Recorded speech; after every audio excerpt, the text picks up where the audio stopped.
Hello student, study warriors में आपका स्वागत है। आज हम क्लास 12 का फिजिक्स का पहला चैप्टर देखेंगे और ये हमारा नया सीरीज है। इसके पहले हम क्लास 10 का हमारा चल रहा था साइंस मैथ का। आज हमने ये पहला चैप्टर स्टार्ट करेंगे। चलिए इसको देखते हैं। इसमें क्या है, पहला चैप्टर को क्या पढ़ना है? विद्युत आवेश तथा क्षेत्र। विद्युत आवेश, पहला क्या इंपॉर्टेंट वर्ड है? आवेश। आवेश के बारे में देखेंगे और क्षेत्र के बारे में। लेकिन इसके पहले एक शब्द है जिससे पहला और दूसरा चैप्टर हमारा दोनों आता है। तो शब्द क्या है? स्थिर वैद्युतिकी। स्थिर वैद्युतिकी। तो हमारा क्या हो गया? स्थिर वैद्युतिकी इंग्लिश में क्या बोलते हैं? इलेक्ट्रोस्टैटिक। क्या बोलते हैं? इलेक्ट्रोस्टैटिक। तो हमारा क्या है? स्थिर मतलब रुका हुआ। स्थिर मीन्स रुका हुआ। स्थिर मीन्स क्या हो जाएगा हमारा? रुका हुआ। वैद्युतिकी मीन्स आवेश से मतलब। वैद्युतिकी मीन्स आवेश से मतलब है। तो बहुत महत्वपूर्ण हो जाता है हमारे लिए आवेश क्या है समझना। तो उसको हम आगे समझेंगे। तो स्थिर मीन्स रुका हुआ और वैद्युतिकी मीन्स आवेश। ऐसा आवेश जो रुका हुआ है उसके बारे में हम पढ़ेंगे। इस चैप्टर में क्या पढ़ेंगे? ऐसा आवेश जो रुका हुआ है, मतलब गतिमान नहीं है, रुका ही होगा, वैसे उसी को हम इस चैप्टर पढ़ेंगे। और इस बिंदु से हम दो चैप्टर पढ़ें। पहला चैप्टर भी इसी बारे में है और दूसरा चैप्टर भी इसी बारे में है। तो हम रुके हुए आवेश के बारे में दोनों चैप्टर में पढ़ेंगे। रुके हुए आवेश के बारे में दोनों चैप्टर में पढ़ेंगे। तो पहले हम देखते हैं आवेश क्या होता है। आवेश क्या होता है?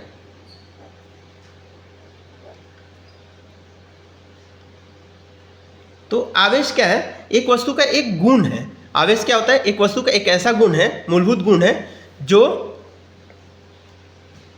जिसके कारण दो क्षेत्र उत्पन्न होते हैं, विद्युतीय क्षेत्र या चुंबकीय क्षेत्र। आवेश किसी वस्तु या पदार्थ का वह मूलभूत गुण है जिसके कारण विद्युतीय क्षेत्र या चुंबकीय क्षेत्र उत्पन्न होता है।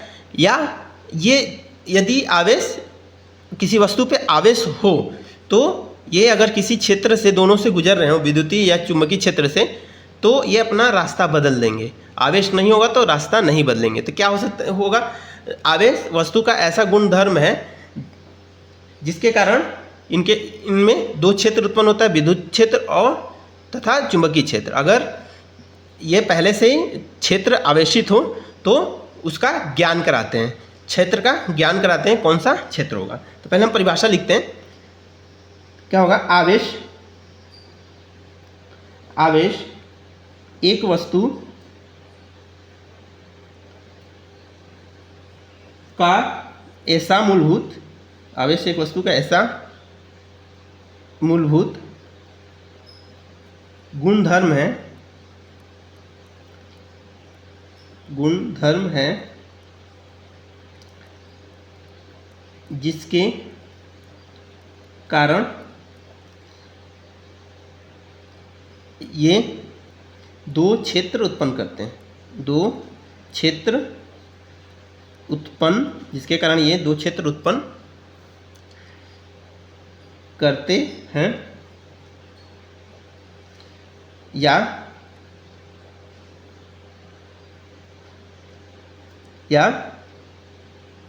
क्षेत्र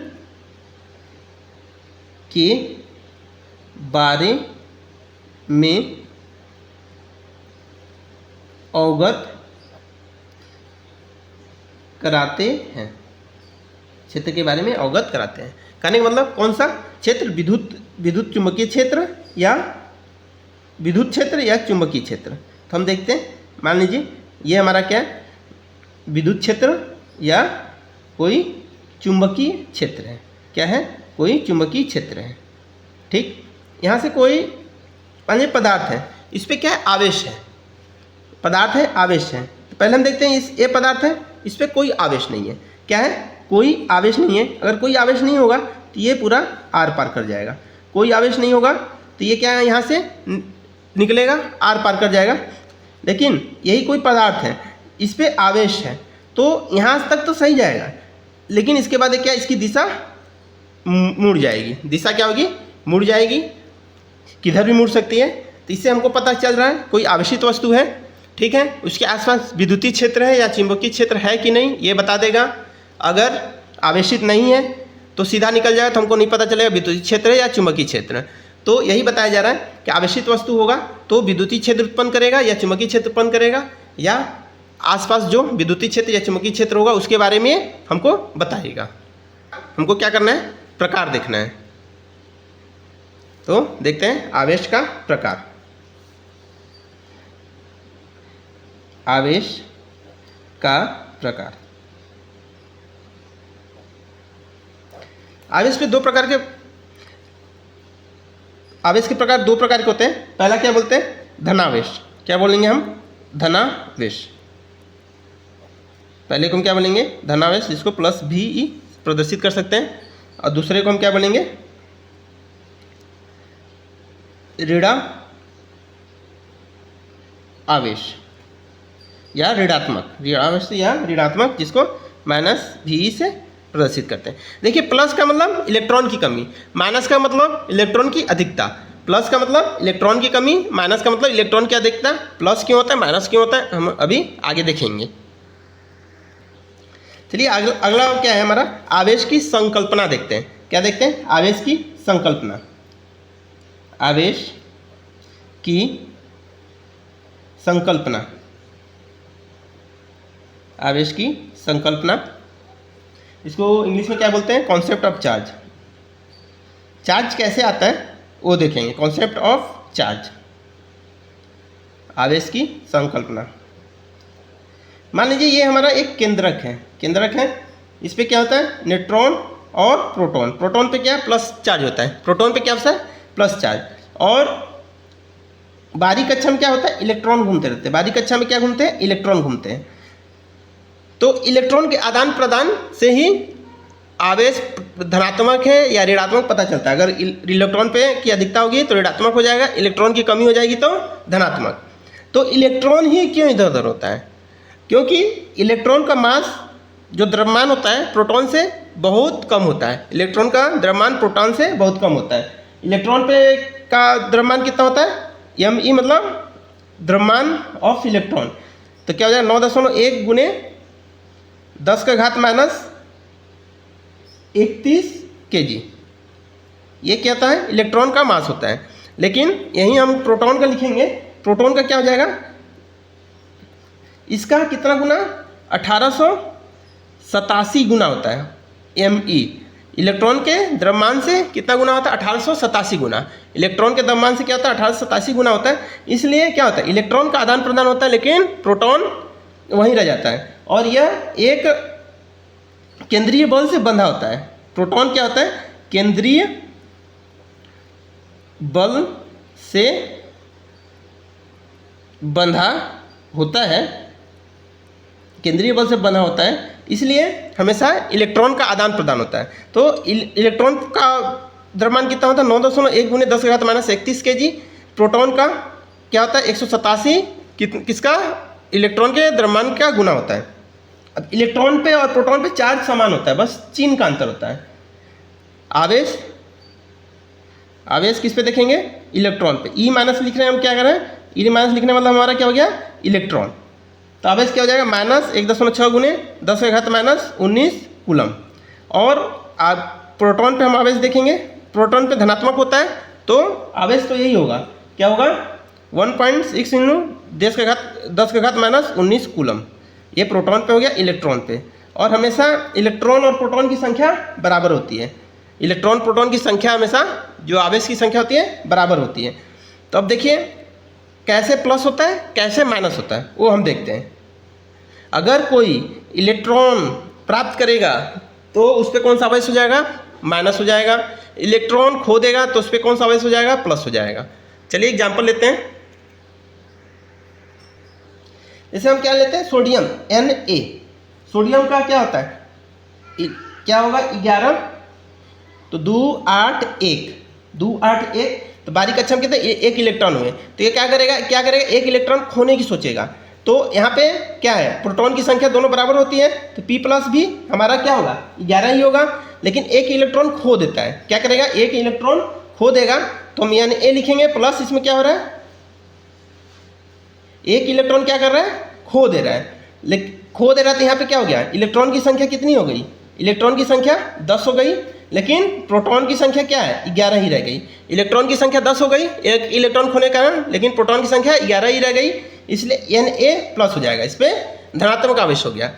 ऐसे ही हम ऋणात्मक देखते हैं, जैसे क्लोरीन है, क्लोरीन इसकी बाहरी कक्षा में कितने इलेक्ट्रॉन होते हैं, 2, 8, 7, बाहरी कक्षा में 7 इलेक्ट्रॉन होंगे। तो ये क्या करेगा, इलेक्ट्रॉन एक लेने की कोशिश करेगा। तो यहाँ पे देखिए इलेक्ट्रॉन 17 है, तो प्रोटॉन भी क्या हो जाएगा, 17 हो जाएगा। तो एक इलेक्ट्रॉन लेने की कोशिश करेगा, एक इलेक्ट्रॉन लेने की कोशिश करेगा, तो क्या होगा, इलेक्ट्रॉन कितने हो जाएंगे, E-18 हो जाएगा। क्या होगा, E-18 हो जाएगा, लेकिन प्रोटॉन क्या हो जाएगा, हमारा 17 ही रहेगा, प्रोटॉन 17 हो जाएगा। तो इस पर कौन सा आवेश हो गया, ऋणात्मक हो गया। कौन सा आवेश हो गया इस पर, ऋणात्मक। क्यों, एक इलेक्ट्रॉन ग्रहण कर रहा है, एक इलेक्ट्रॉन ग्रहण कर रहा है, इसलिए ऋणात्मक हो गया।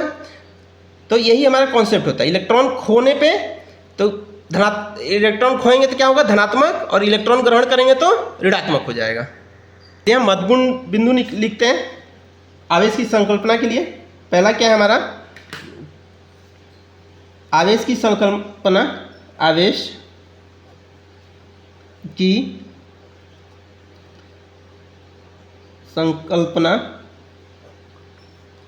E- मतलब इलेक्ट्रॉन के आधार पर दी जाती है। इलेक्ट्रॉन E- मतलब इलेक्ट्रॉन के आधार पर, इलेक्ट्रॉन के आधार पर दी जाती है। आवेश की संकल्पना किसके आधार पर दी जाती है, इलेक्ट्रॉन के आधार पे दी जाती है। अगर इलेक्ट्रॉन E- मतलब इलेक्ट्रॉन की कमी हो गई, इलेक्ट्रॉन की कमी हो गई तो कौन सा आवेश हो जाएगा, धनावेश। इलेक्ट्रॉन की कमी होने पर कौन सा आवेश हो जाएगा, धनावेश। Electron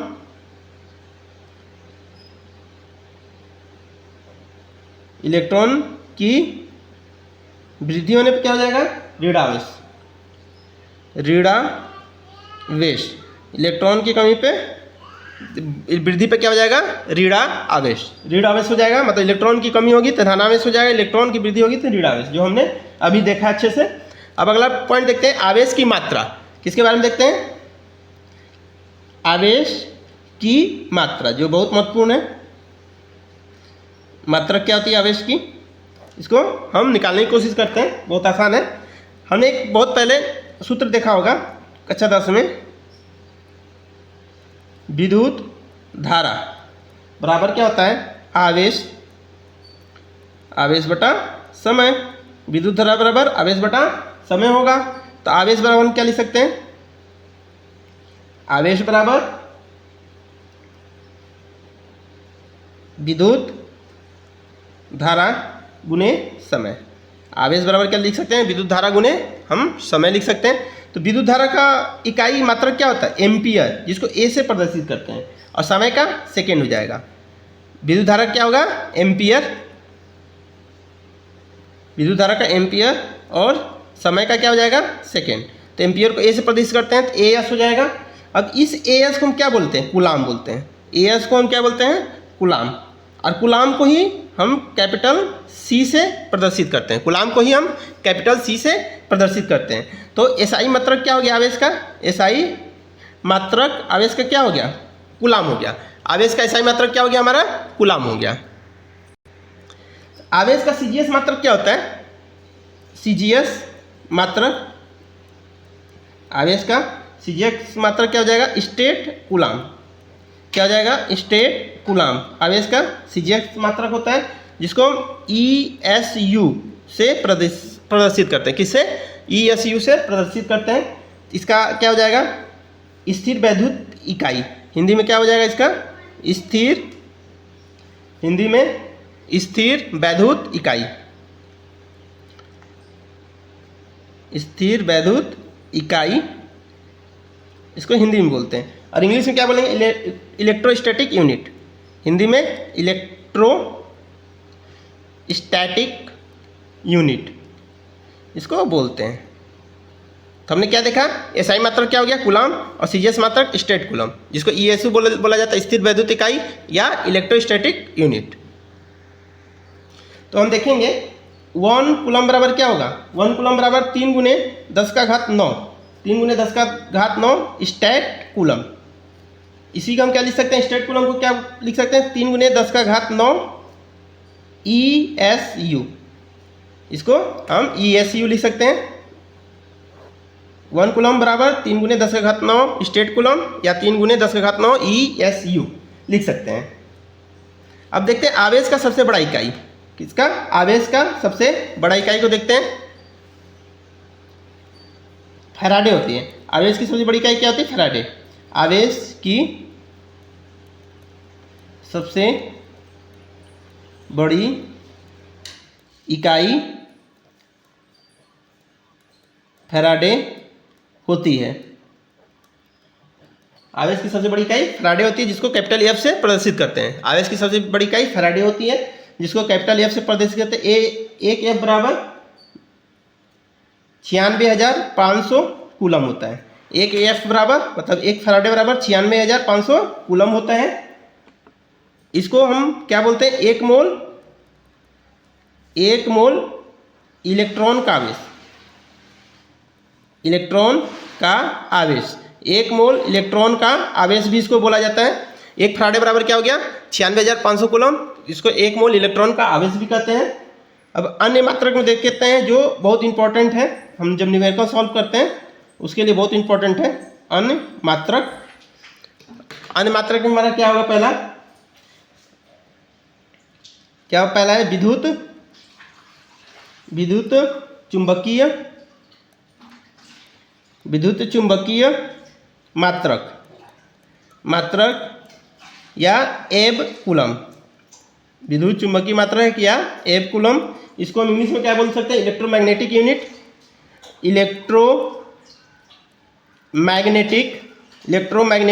unit.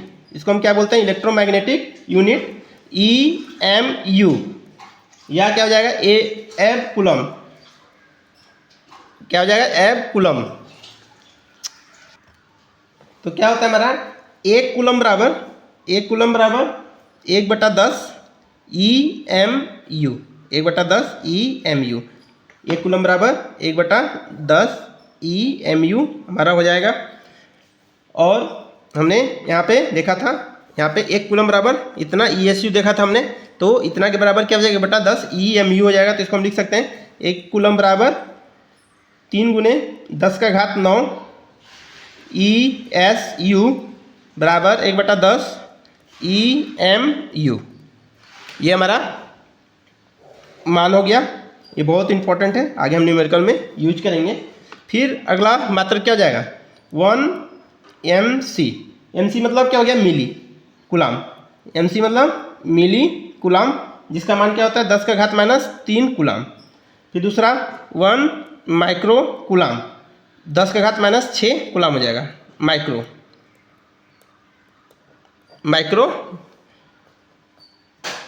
1 पीको, 10 का घात -12 कूलम हो जाएगा। तो ये बहुत सब इम्पोर्टेंट है, इसको वैल्यू याद करके रखिएगा, न्यूमेरिकल में यूज होगा। 1 NC को क्या बोल रहे हैं, नैनो, NC को क्या बोल रहे हैं, नैनो। तो क्या हो जाएगा, 10 का घात -9 कूलम। 1 NC 10 का घात -9 कूलम हो जाएगा। तो हमारा महत्वपूर्ण इकाई हो गया। अब चलिए कुछ महत्वपूर्ण तथ्य देखते हैं आवेश के बारे में ही। महत्वपूर्ण तथ्य तो क्या है, अगर आवेश धनात्मक और धनात्मक होंगे, आवेश क्या होंगे, धनात्मक और धनात्मक होंगे, तो इसको क्या बोला जाएगा, सजातीय। इनको क्या बोला जाएगा, सजातीय आवेश। क्या बोला जाएगा, सजातीय आवेश, जिसको इंग्लिश में बोलते हैं लाइक चार्ज। इंग्लिश में क्या बोलते हैं, लाइक चार्ज। सजातीय आवेश, लाइक चार्ज। सजातीय आवेश में क्या होगा, प्रतिकर्षण होगा। क्या होगा, प्रतिकर्षण। क्या होगा, प्रतिकर्षण, जिसको हम क्या बोलते हैं, रिपल्सन। जब सजातीय होंगे तो क्या होगा, प्रतिकर्षण होगा। सजातीय आवेश में प्रतिकर्षण होगा। सजातीय में ये भी आ जाएगा माइनस और माइनस, मतलब ऋणात्मक और ऋणात्मक, ऋणात्मक और ऋणात्मक, इसमें भी यही होगा, सजातीय आवेश हो गए। और इसमें रिपल्सन मतलब प्रतिकर्षण होगा। फिर हम देखते हैं धनात्मक आवेश और ऋणात्मक आवेश। धनात्मक और ऋणात्मक आवेश क्या होता है? विजातीय आवेश। विजातीय आवेश, इनके बीच क्या होता है? आकर्षण होता है। क्या होता है? आकर्षण। क्या होता है? आकर्षण होता है। और अनलाइक, इनको क्या बोला जाएगा? Unlike charge. क्या बोला जाएगा? Unlike charge. अनलाइक चार्ज बोला जाता है। और प्लस और माइनस रहेगा तो क्या हो जाएगा? आकर्षण हो जाएगा। तो आकर्षण मतलब अट्रैक्शन। आकर्षण का मतलब अट्रैक्शन होगा। अब देखते हैं अगला पॉइंट क्या है। अगर धनात्मक है और अनावेशित वस्तु है, धनात्मक और अनावेशित वस्तु, धनात्मक और अनावेशित वस्तु है, और ऋणात्मक और अनावेशित वस्तु है, ऋणात्मक अनावेशित वस्तु, ऋणात्मक और अनावेशित वस्तु है, तो इनके बीच क्या होगा? हल्का आकर्षण होगा। क्या होगा? हल्का आकर्षण होगा। इनके बीच क्या होगा? हल्का आकर्षण होगा। उदाहरण हम देखते हैं, कंघी। कंघी को हम बाल से रगड़ेंगे तो उसमें एक आवेश उत्पन्न हो जाता है और वह कागज को आकर्षित करने लगता है। कंघी को क्या कर रहे हैं? बाल से रगड़ रहे हैं। रगड़ने पे क्या होता है? आवेश उत्पन्न होता है। आवेश क्या होता है? उत्पन्न होता है। और यह कागज के टुकड़ों को, कागज के टुकड़े को क्या करता है? आकर्षित करता है। कागज के टुकड़े को क्या करता है? आकर्षित करता है। कागज के टुकड़े को क्या करने लगता है? आकर्षित करने लगता है। मतलब क्या है? कंघी को बाल से रगड़े, आवेश हो गया। आवेश के कारण कागज के टुकड़े को आकर्षित करने लगता है। तो कागज के टुकड़े पर क्या था? कोई आवेश नहीं था। कोई आवेश नहीं था, इसलिए क्या किया? कंघी कागज के टुकड़े को आवेशित करने लगा। तो थोड़ा सा आकर्षण हुआ। वो आकर्षण कितने समय के लिए रहेगा? कुछ समय के लिए रहेगा। कितने समय के लिए? कुछ समय के लिए रहेगा। चलिए अगला बिंदु देखते हैं। अगर कोई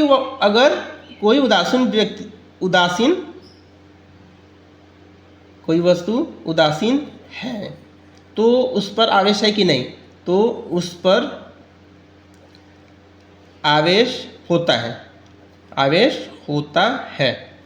क्या होता है? कोई उदासीन है तो उस पर आवेश होता है। लेकिन ऋणात्मक और धनात्मक को मिला के क्या होता है? जैसे मान लीजिए कोई वस्तु हम ए ले लिए, इस पर क्या है? कोई आवेश मान लीजिए +10 है तथा -10, तो ये तो आवेश हुआ ना। इनका जब नेट निकालेंगे तो 0 हो जाएगा। इसलिए क्या बोला जा रहा है? इनको उदासीन। तो उदासीन पे आवेश होता है लेकिन प्लस और माइनस दोनों बराबर होता है और इनका नेट जो आवेश होता है वह 0 हो जाता है, इसलिए इनको क्या बोला जाता है? उदासीन। और अगला पॉइंट क्या है हमारा? आवेश को सदैव चिन्ह के साथ जोड़ते हैं। आवेश को सदैव चिन्ह के साथ जोड़ते हैं। आवेश को सदैव चिन्ह के साथ जोड़ते हैं मतलब कहने मतलब क्या है हमारा?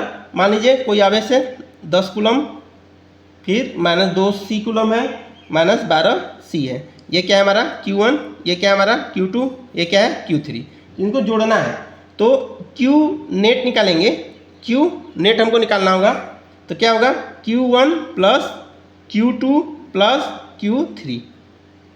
Q1 क्या हो गया? 10 + Q2 -2 हो जाएगा और Q3 क्या है हमारा? -12। देखिए -12 -2 -14 हो जाएगा। 10 में घटाएंगे तो क्या हो जाएगा? -4 कूलम। तो इसी तरह हम आवेश को जोड़ते हैं। तो आज हमारा यहीं तक, आगे नेक्स्ट टॉपिक करेंगे। आवेश हमारा लगभग ख़त्म हो गया। एक एक टॉपिक पर डे ख़त्म करेंगे। और चैनल पर नया है तो ज़रूर चैनल को सब्सक्राइब करिए। वीडियो अच्छा लगता है तो ज़रूर शेयर करिए और अपना सपोर्ट दीजिए। अभी यहाँ तक ही। जय हिंद, जय भारत।